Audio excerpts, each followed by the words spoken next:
Fala pessoal, tudo bem? Sejam bem-vindos a mais um episódio do NutriCast. E a convidada de hoje é uma convidada super especial, que é a Bruna Lima. Bruna, seja muito bem-vinda. Se você pudesse apresentar um pouquinho para quem não te conhece. Tá bom, obrigada, Vinícius. Eu que agradeço por estar aqui hoje, né? Então, meu nome é Bruna Lima, eu sou formada em nutrição, estudei também na São Camilo. Depois que eu saí da São Camilo, eu fiz especialização em doenças crônicas não transmissíveis no Einstein e também fiz o curso de educação em diabetes, então também sou educadora em diabetes.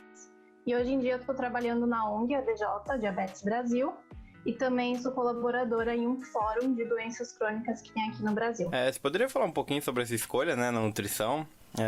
Da onde que veio a sua paixão pela área? Se puder contar um pouquinho pra gente. Logo que eu entrei, na verdade, assim, eu escolhi a nutrição porque eu tenho diabetes tipo 1, né? Então eu falei, eu quero trabalhar com isso, eu quero trabalhar com educação nessa área, porque eu sempre tive muita dificuldade de achar uma nutricionista que pudesse me auxiliar nisso.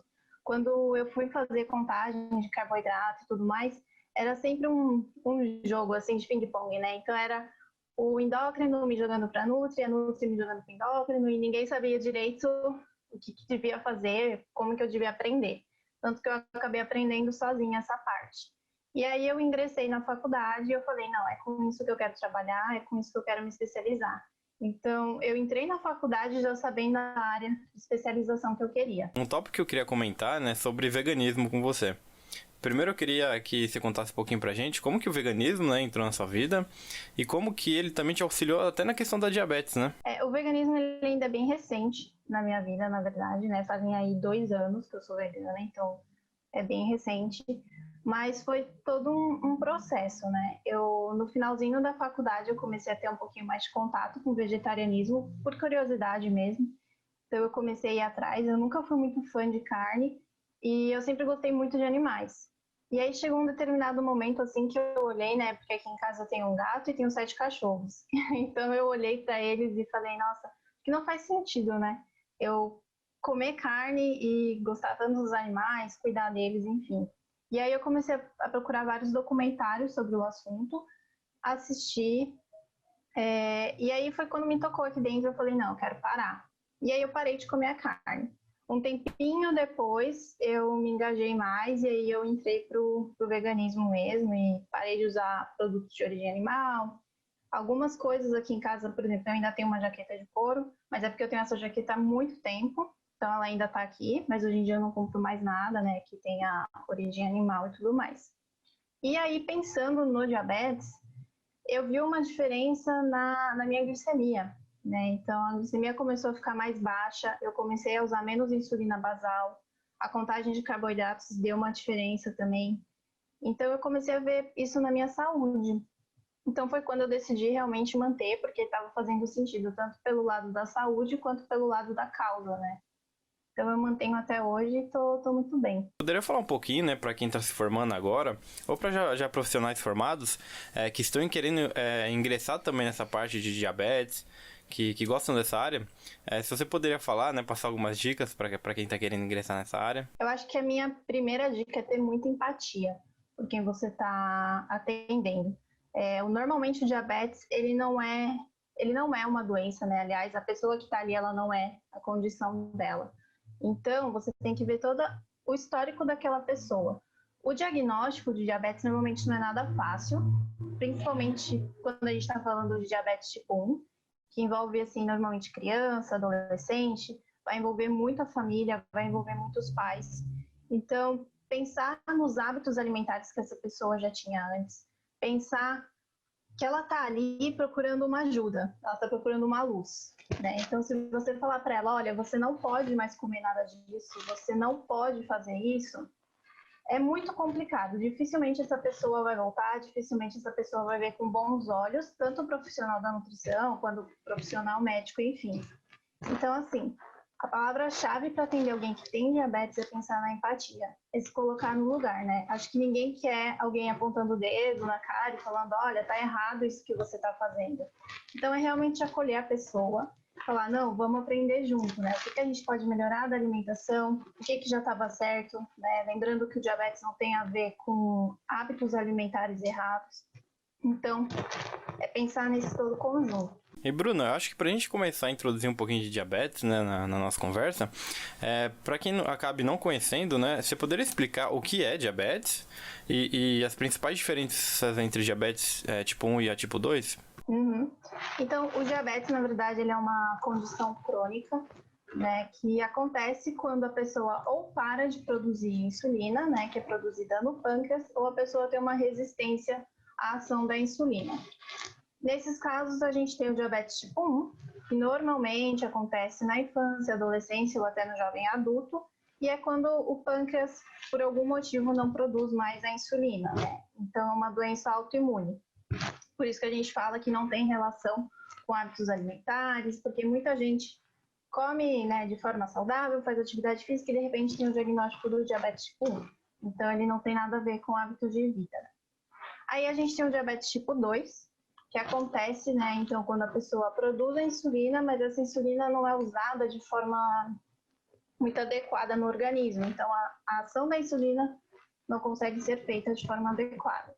Às vezes está relacionado, sim, a hábitos saudáveis. Então, a pessoa, normalmente, ela é mais velha quando tem esse diagnóstico.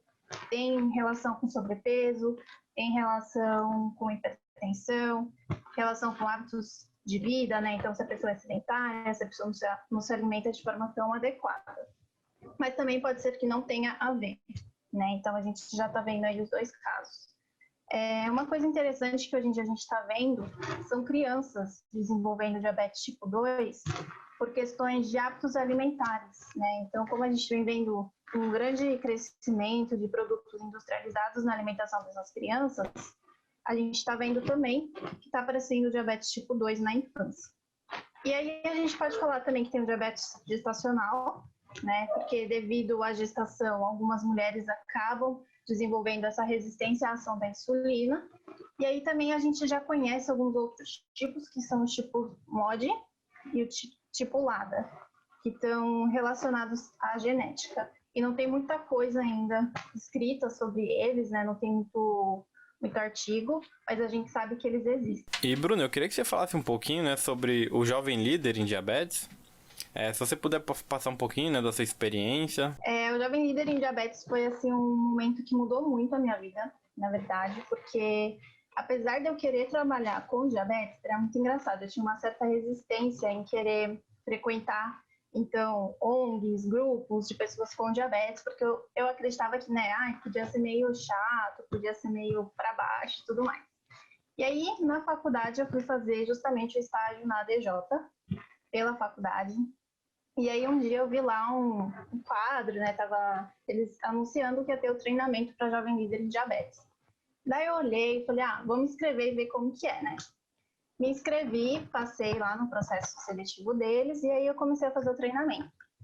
E assim, é totalmente diferente do que eu imaginava, né? Então, é realmente você aprender mais sobre diabetes, aprender mais ainda sobre educação em diabetes, aprender que não tem essa questão de só porque tem diabetes vai ser triste, vai ficar para baixo, vai parar a sua vida. Não, é justamente o contrário, né? Então é todo um treinamento aí, são 6 meses de treinamento.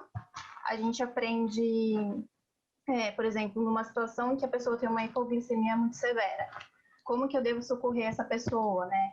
Então a gente aprende assim muitas técnicas, a gente tem palestras com médicos, com nutricionistas também, com outros educadores. Então, assim, é muito enriquecedor. No final do processo do Jovem Líder, a gente vai para o acampamento, né? Porque tem um acampamento de diabetes que acontece dentro da ADJ, e a gente vai como monitor dessas crianças que têm diabetes. Então, assim, é um lugar onde a gente vai colocar tudo em prática, né? Aquela questão da criança que não está querendo aplicar insulina. Então, como que eu faço para fazer essa criança aplicar insulina? Como que eu faço para essa criança ferir a glicemia dela sendo que ela não quer? Então, a gente coloca isso tudo em prática durante 6 dias. E aí, lá, a gente se forma e recebe o certificado como jovem líder em diabetes. Mas o trabalho, ele nunca para, né? A ideia é justamente você levar cada vez mais informação sobre diabetes e quebrar os tabus. Então, assim, foi uma experiência incrível, uma experiência que eu recomendo muito. Não só para quem tem diabetes, tá? O Jovem Líder, ele é aberto para quem também não tem diabetes. Se você quer aprender mais, se você quer se engajar, é um ótimo programa, eu recomendo. Eu ia até perguntar isso, né, se ele era disponível, né, até mesmo para pessoas que não têm o diabetes.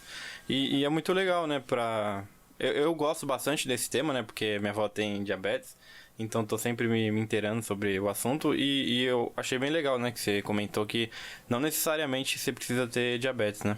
Exatamente, se você está engajado no assunto, porque assim, é muito difícil a gente não conhecer alguém que não tenha diabetes.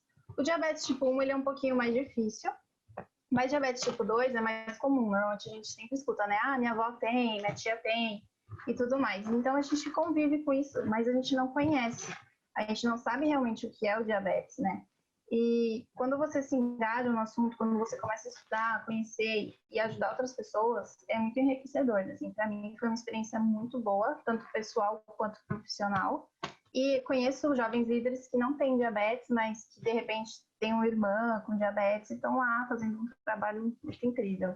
Perfeito. E Bruno, eu queria entrar em dois termos técnicos, né, pra gente comentar um pouquinho, que seria a hiperglicemia e a hipoglicemia. Se você puder explicar um pouquinho da diferença dos dois e quais os males, né, cada um pode trazer. Eu vou começar então pela hiper, né? A hiperglicemia, então, é quando a glicemia da pessoa está acima de 180. O que a gente faz nesses momentos, né? Se a pessoa usa insulina, ela aprendeu a corrigir usando a insulina, então ela tem que corrigir e ficar ferindo para ver se está baixando ou não. Tomar bastante água também ajuda, porque a água faz com que a glicose saia na urina. Então, isso é um ponto importante. Se a glicemia da pessoa não para de subir, ela precisa ir para o pronto-socorro, porque ela pode chegar num quadro de cetoacidose diabética, né, que é um quadro que pode levar a coma, que pode levar a óbito. Quais são os sintomas, então, da hiperglicemia? Normalmente a boca fica seca, tá? Porque dá muita sede mesmo. Mesmo a pessoa bebendo muita água. A pessoa vai mais vezes no banheiro também, porque o volume da urina também aumenta. E a pessoa fica com fadiga e dor de cabeça. Então, são sintomas, assim, bem clássicos da hiperglicemia. E, às vezes, também dá bastante fome, tá? Justamente porque ela tem muita glicose no sangue, mas que não está sendo utilizada pelas células dela. Né? Então, ela acaba entrando nesse quadro. É um quadro perigoso, tá? Então, ele tem essa... Como se diz, ele pode ter essa ação, assim, rápida de entrar para uma cetoacidose diabética, ou se você mantém, né, então, a sua glicemia, se você acostuma o seu corpo a uma glicemia de 180, 200, e você se sente bem, e você vai mantendo isso ao longo do tempo, você vai ter algumas consequências do diabetes, que pode ser problemas no olho, pode ser problema de neuropatia diabética, pode levar a amputações em alguns casos, enfim. Então, por isso que a gente não recomenda que se mantenha na hiperglicemia e mantenha sempre no seu alvo que o médico passa. Aí a gente tem a questão da hipoglicemia também, que é quando a glicemia está abaixo de 70. A pessoa começa a sentir tremores, ela pode suar frio, também sente fome e fica tonta. Qual é o problema da hipoglicemia, então? A hipoglicemia pode levar a pessoa a desmaio e também a óbito, porque daí ela não tem glicose no sangue dela e falta principalmente no cérebro. Então, isso é muito grave. Para corrigir a hipoglicemia, a pessoa precisa de açúcar de ação rápida. Então, pode ser um refrigerante normal, pode ser um copo de suco daqueles concentrados ou suco de laranja mesmo, que sobe mais rápido, bala, enfim, tem que ser um açúcar que vá agir rápido ali para salvar ela. Então, a gente tem que tomar cuidado, principalmente pensando em criança, que às vezes a criança não sente, ou às vezes a criança tem muito de madrugada. Por isso que normalmente os pais, eles acordam de madrugada para ferir a glicemia da criança, para evitar que ela passe mal. Quais os males, né, uma diabetes descompensada pode trazer para a saúde do idoso? Pensando na saúde do idoso, a gente tem aí problemas de hipertensão, tá? Muitos idosos acabam desenvolvendo hipertensão por causa do diabetes e problemas no coração. Então, a gente precisa sempre ter um cuidado especial com o público idoso, né? Muitos deles, eles têm uma resistência ao manejo da glicemia, tá? Eles acham que não, eu não tô sentindo nada, então tá tudo bem. Mas eu já sou idoso, não vai acontecer nada. E, na verdade, é nesses casos que acaba acontecendo. Então, também, a gente precisa manter a glicemia no alvo, a gente precisa usar insulina se for o caso, ou medicamento via oral, e precisa aí manter uma vida o mais saudável possível. A gente sabe que é difícil mudar hábitos alimentares de idosos, porque normalmente eles já têm aí um histórico, né? Eu fiz assim a vida inteira, e a vida inteira eu fiquei bem, então tá tudo certo. Mas é tentar conscientizar mesmo, colocar na cabeça deles que eles precisam ter hábitos saudáveis para também ter uma velhice saudável, né? Então é mais essa questão, cuidado principalmente do coração do idoso. Se você puder falar um pouquinho, né, do trabalho que você faz para levar informação até mesmo para a população. Vendo com a Beth, então ele nasceu aí, acho que eu estava no 2º ano da faculdade. Na verdade foi uma ideia da minha mãe fazer uma página, um blog, enfim, para eu contar um pouquinho como que era meu dia a dia com diabetes. E daí eu criei e fui postando. No início era mais mesmo assim meu dia a dia, porque eu ainda não tinha tanta informação a respeito de educação em diabetes e tudo mais. Conforme eu fui estudando mais, eu falei, não, agora eu quero levar informação para as pessoas de educação em diabetes. E eu fico muito feliz de ver como o Instagram está crescendo e de ver que está atingindo realmente as pessoas que eu quero atingir, que é o público que tem diabetes ou as mães que cuidam das crianças que têm diabetes. É muito gratificante, na verdade, ver que muitas mães vêm tirar dúvidas comigo sobre contagem de carboidrato. Postei um vídeo também ensinando a fazer a contagem, que eu fiquei feliz que teve bastante visualização, e as mães falaram, obrigada, me ajudou. Então, assim, é um trabalho que eu faço com muito carinho, com muito amor mesmo, porque eu quero levar isso para o maior número de pessoas que eu puder, porque, assim, a chave do diabetes é a educação. É uma coisa que ninguém fala, é uma coisa que, até mesmo na faculdade, né, a gente sente um pouquinho de falta, eu pelo menos senti um pouquinho de falta das pessoas falarem mais sobre isso, porque a gente estuda muito a fisiopatologia, mas a gente esquece que tem uma pessoa ali. A gente esquece que a gente precisa da educação, a gente precisa da empatia. Então, é um trabalho que eu faço com muito gosto e com muito amor. Perfeito, um trabalho muito importante, né, para passar informação para a população. E igual você diz, é um assunto que a gente acaba não focando muito, né, na faculdade. Tanto isso quanto o próprio veganismo, né, vegetarianismo, que são assuntos que são extremamente importantes que deveriam ser abordados. E eu queria que a gente falasse, né, sobre a inovação no mundo do diabetes, né? Que tem de inovação, né? Eu vi que tem alguns aparelhos que medem, né, a diabetes. Se você puder falar um pouquinho sobre isso. Hoje em dia a gente está contando aí com vários aparelhos tecnológicos para ajudar. Então a gente tem o Freestyle Libre, por exemplo, que é o sensor. Ele é do tamanho de uma moeda, assim, ele é redondinho, fica aqui no braço e a pessoa só passa o leitor e aí já sai o valor da glicemia dela. Muito bacana, assim, do Libre, é que ele tem setas de tendência. Então, por exemplo, ele mostra se a sua glicemia está subindo ou se a sua glicemia está descendo. Isso é muito legal pensando em criança, para a gente evitar hipoglicemia e tudo mais. Então, essas setas de tendência é o que a gente mais usa com o Libre. Porque às vezes ele ainda não bate tanto quando a gente vai, né, aferir a glicemia mesmo, mas essas setas de tendência, elas são ótimas. Pensando em outra tecnologia também muito legal do diabetes é a própria bomba, né? Então a bomba de insulina ela é considerada assim padrão ouro no tratamento do diabetes. É uma bomba que fica 24 horas por dia, né, com a pessoa, e ela vai injetando insulina durante essas 24 horas por dia. Então, a pessoa não precisa toda hora ficar se furando, então dá uma comodidade a mais para quem usa, né? E aí, ele só na hora que ela for comer mesmo, que ela conta o carboidrato dela, porque quem usa a bomba tem que contar carboidrato. E aí, ela põe lá a quantidade de insulina que vai usar, e ok, o aparelhinho manda a quantidade de insulina e tá tudo certo. A bomba fica com a pessoa, né? Então, ela só tira para tomar banho, mas ela dorme com a bomba, faz tudo com a bomba. E já estão querendo lançar, na verdade eles lançaram já fora do Brasil, uma bomba que não tem a cânula. Então não tem esse fiozinho, né, que fica pendurado. É só o aparelho mesmo, como se fosse, parece um sensor, mas é na verdade uma bomba de insulina. Então tá tendo assim muita tecnologia que está sendo lançada, que está vindo pra gente. Isso é muito legal. Ainda não é totalmente acessível para todo mundo, mas eu espero que um dia seja. Tem uma outra novidade também, que é a insulina inalável. Essa já está aqui no Brasil.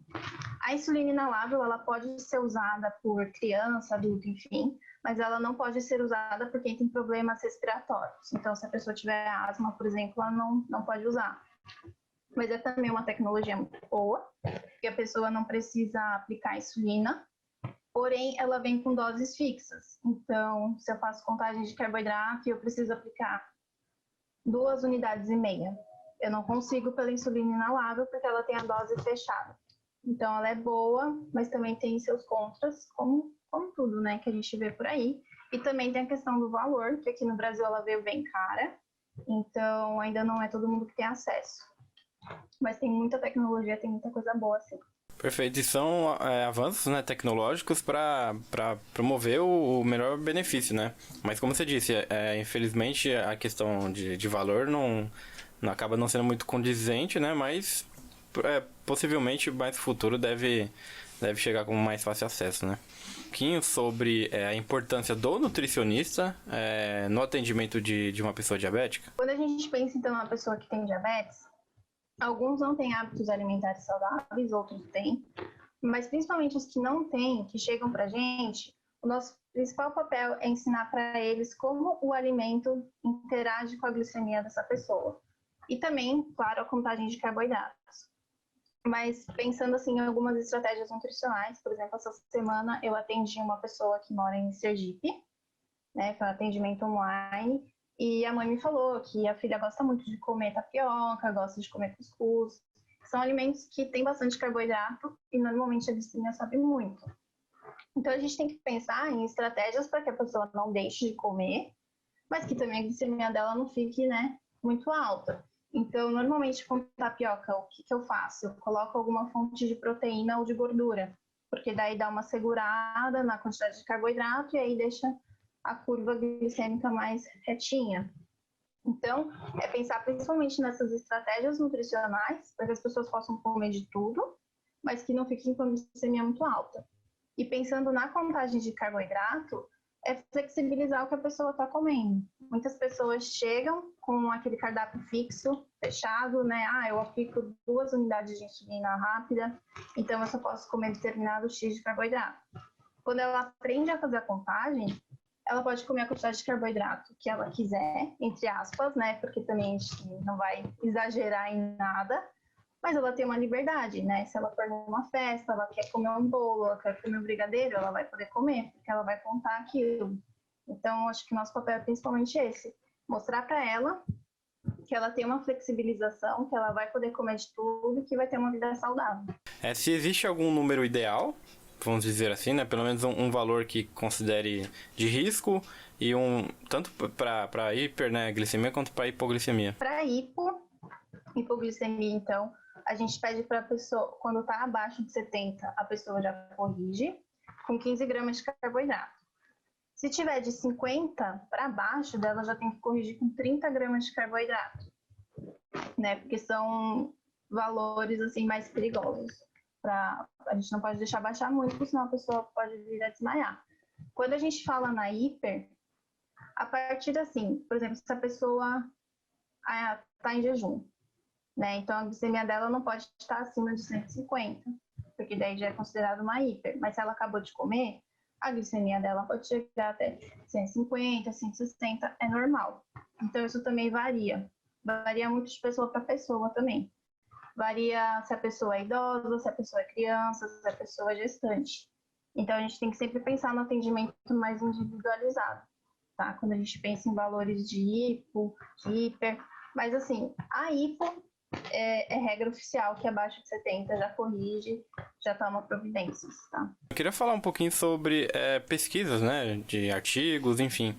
Se para os estudantes, né, ou os profissionais que estão escutando a gente, se é de fácil, né, acesso os conteúdos, né, relacionados a diabetes, como artigos, enfim. É mais ou menos a verdade, porque quando a gente fala de diabetes tipo 2 tem muito estudo, tá? Tem muita coisa mesmo, então tem bastante coisa disponível. Quando a gente fala de diabetes tipo 1 já é mais difícil. Até eu mesma, eu fiz o meu TCC na época da faculdade, foi sobre o diabetes tipo 1 em gestantes, então foi bem difícil achar material, foi bem difícil achar artigo. e continua sendo.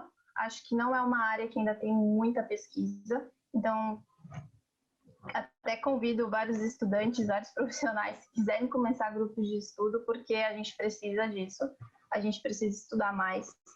Mas, infelizmente, o diabetes tipo 1 não tem. O diabetes tipo 2 tem muita coisa assim, então podem ir a fundo. A gente tem também o manual da Sociedade Brasileira de Diabetes, né, que eles sempre lançam a diretriz, e esse ano eles já lançaram, então está super atualizada.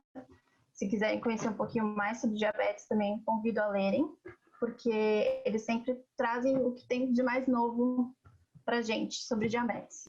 É sobre a importância da leitura, né? Tanto para conhecimento quanto para a questão de oratória. Se você puder falar um pouquinho sobre a leitura na sua vida e a importância disso. Acho que a leitura sempre fez parte da minha vida, pensando ali lá atrás, quando eu comecei a ler, a escrever, né? Então, eu comecei a ler lendo gibi, é uma coisa que sempre gostei muito, foi assim que eu comecei a estudar, digamos assim. E isso me acompanha pela vida inteira. Então, quando eu entrei na faculdade, continuei lendo, e a leitura faz parte, assim, da minha rotina diária. Você citou, né, sobre os artigos científicos e tudo mais. Artigo científico é uma coisa que eu estou sempre atrás, eu estou sempre procurando, porque a gente precisa se atualizar, a gente precisa saber o que está vindo de novo. Mas também, outros tipos de livros também ajudam muito a gente, né, a continuar esse nosso estudo. Mesmo depois de formado, é muito importante ter isso em mente, que a gente nunca vai parar de estudar. A gente tem sempre que continuar se atualizando, porque a área da saúde muda e muda muito rápido. A área de diabetes também muda muito rápido. Um dia tem uma taxa, outro dia é outra, um dia o low carb funciona, outro dia o low carb não funciona, então é uma loucura. A gente precisa se manter atualizado. E eu acho que se manter atualizado é até uma arma, digamos assim, né, entre aspas, que a gente tem contra tanta desinformação que a gente vê na internet. O Instagram é muito legal, o Facebook é muito legal, tem muita coisa boa, tem muito profissional bom, mas a gente também encontra muita coisa assim divergente, né? Muita coisa que não bate com até mesmo pensando em questões de ética e tudo mais, então a gente precisa saber filtrar. Eu acho que a melhor forma da gente filtrar esse tipo de informação é estudando, é lendo, é se informando e é indo atrás de bons influenciadores também. Bruno, eu gostaria de agradecer muito a sua participação aqui no NutriCast. Pra gente finalizar, você poderia deixar uma mensagem para quem tem diabetes, enfim? Primeiramente, eu que agradeço muito pelo convite, foi uma honra para mim participar, porque é um assunto que eu gosto muito de falar. E se você tem diabetes e está ouvindo isso, eu quero que você saiba que você não está sozinho, tá? Porque somos milhões de pessoas com diabetes. Você pode procurar ajuda onde você quiser. Tem ONGs, tem grupos, não se exclua, não fique sozinho e saiba que você pode ter uma vida normal, você pode ser o que você quiser, pode ser nutricionista, pode ser médico, pode ser jogador de futebol, isso não importa e o diabetes ele não impede ninguém de ser feliz, então seja feliz sempre. Para quem quiser conhecer um pouquinho mais do seu trabalho, você poderia falar, né, onde eles podem te encontrar? Eu tô no Instagram então, no Vivendo_Beth, tá? Esse nome inclusive veio porque é um trocadilho com diabetes, então Vivendo com a Beth. Me procurem lá, estou aberta a ajudar quem precisar. Temos também atendimentos na DJ, que são de graça, então procurem que a gente está lá para ajudar. Bruna, muito obrigado novamente por ter aceito o convite. Fiquei muito feliz em você aqui conversando com a gente, né? E trazendo esse assunto que é de extrema importância para toda a população de uma forma geral. Então, novamente, muito obrigado por ter participado. Obrigada, Vinícius. Até uma próxima. Obrigado. Então é isso, pessoal. Esse foi o episódio de hoje. Lembrando que ele está disponível em todas as plataformas de áudio, no YouTube e também no Facebook. Então é isso, pessoal. Muito obrigado e até o próximo episódio. Tchau, tchau.